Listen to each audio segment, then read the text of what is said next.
Jesus. Oh, wait. Oh, is this also one-on-one battle? No, it can't be. Yeah, it starts out that way. It changes it opens afterwards. up afterwards, yeah.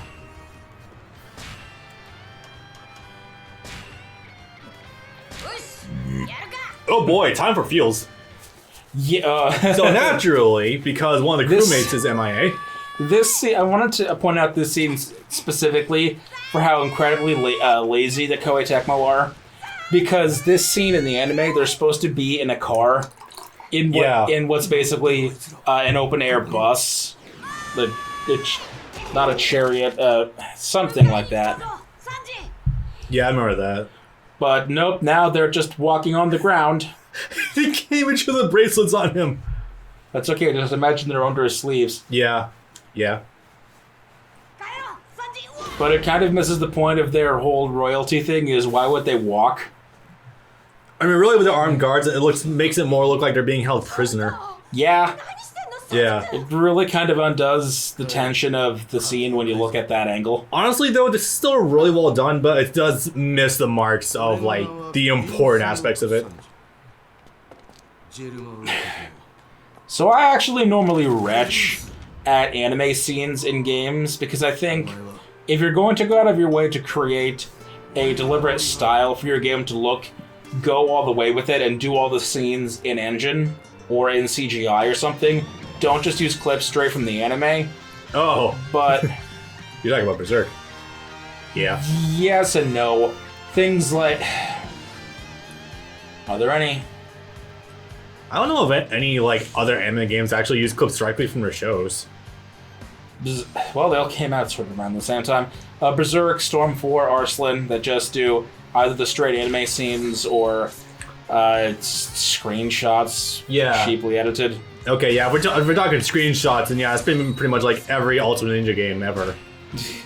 Unfortunately. Oh boy.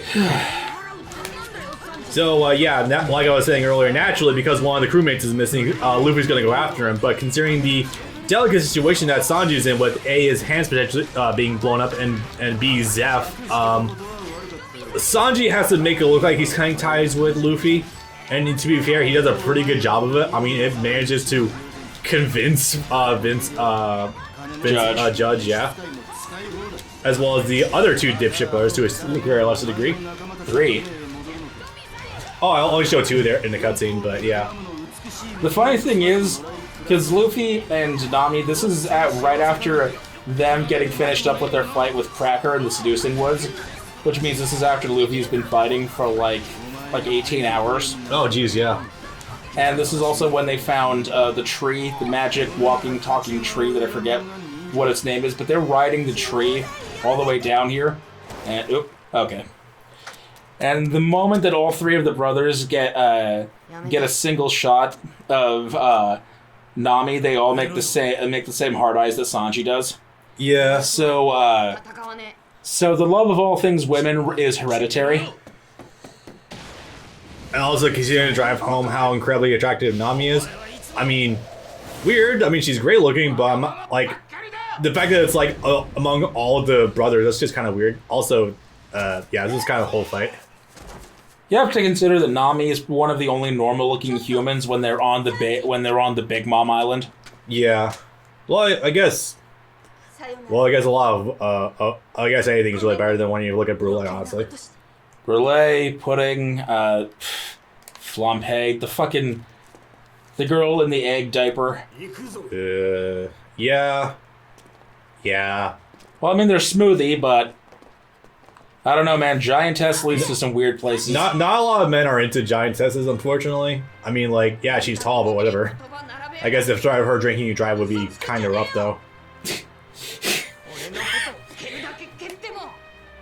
So there's a scene that I think is exclusive to the anime because her power is juice fruit, where she's literally wringing out a woman like a wet towel. Yeah.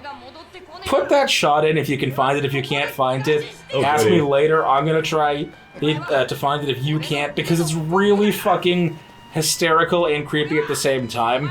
Okay, so this is actually a pretty big feels.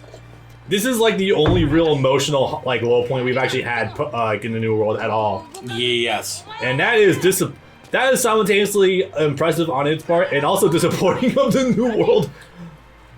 This is the first time in like a decade we've gotten something substantive. That depends on how invested you are into characters that aren't actually hats.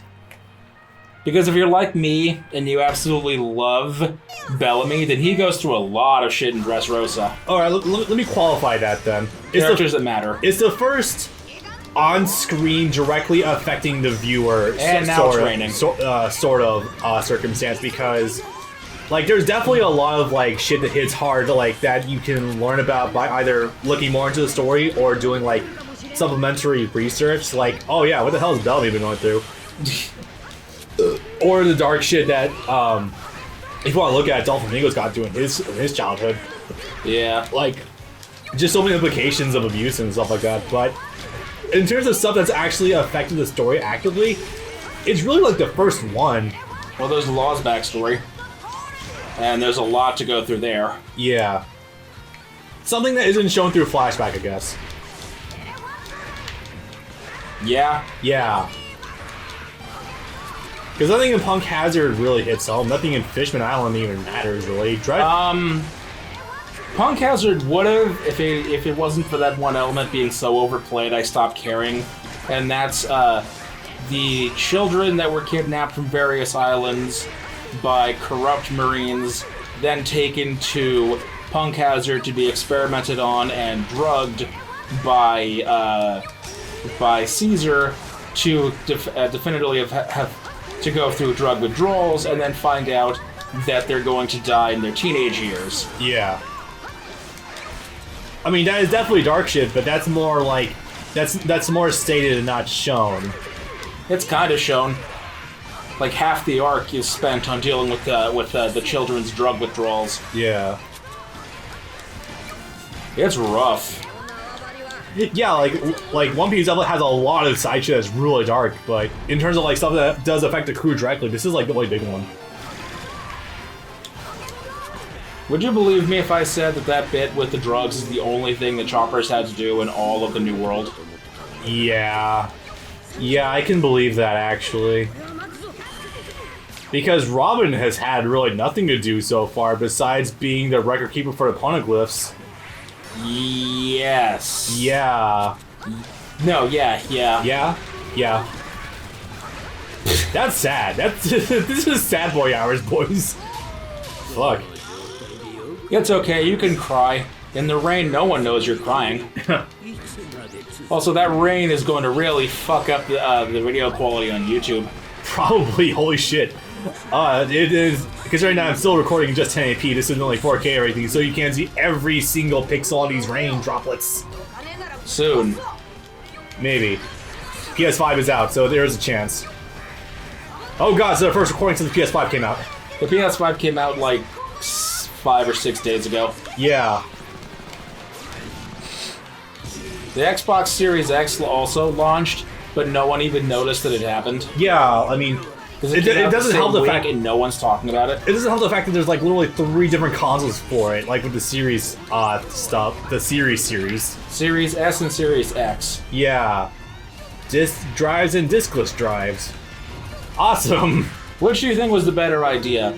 The cheap, crappy alternative that isn't that's gonna run games medium to crap, or which is what Microsoft did, or the just diskless but the exact same power output, which is what the Sony did with the PS5. And you're asking which one's worse? Which one was the dumber idea? Oh, probably the diskless version. That's still a piece of crap because that's gonna date itself hard, like not even 2 years into this new console generation.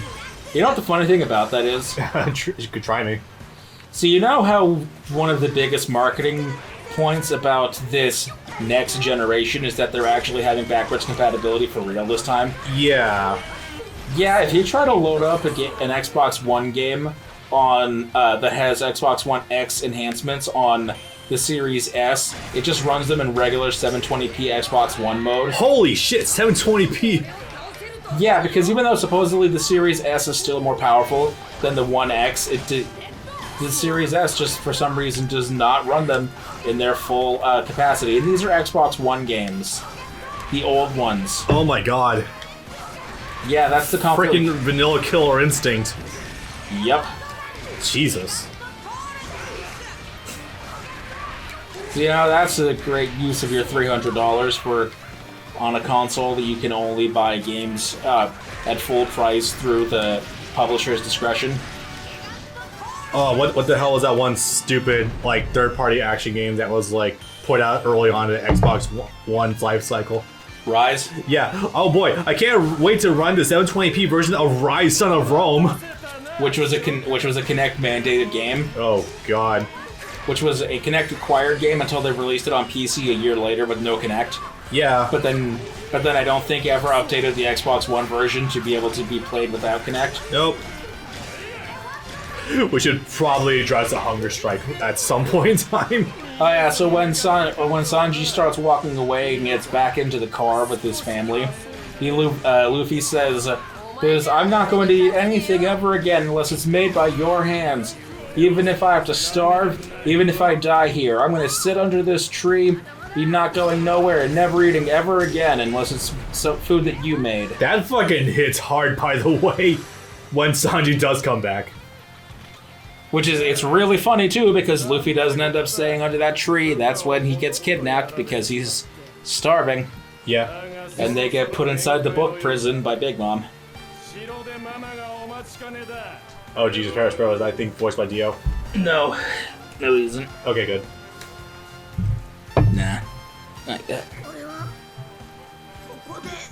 So yeah, during Tecmo Koei in their infinite wisdom of tossing in a filler content for stuff that they didn't really need to do so. After that little scuffle with Sanji, even though he didn't fight anyone after that, he was just sitting there on a hunger strike.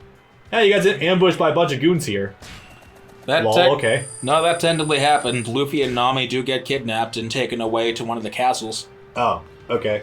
That's why the next stage or two is about Brook and Jinbei breaking them out. Oh, I thought that happened afterwards. No, that's real. That happened now. Oh, okay. They get kidnapped, and that's why Luffy, that's also one of the powerful scenes, is that when he and Nami are tied up and Nami's tits are falling out. Right. Luffy is struggling against the chain so much, he's like, I will literally tear my own arms off if it means getting back to that tree and seeing Sanji.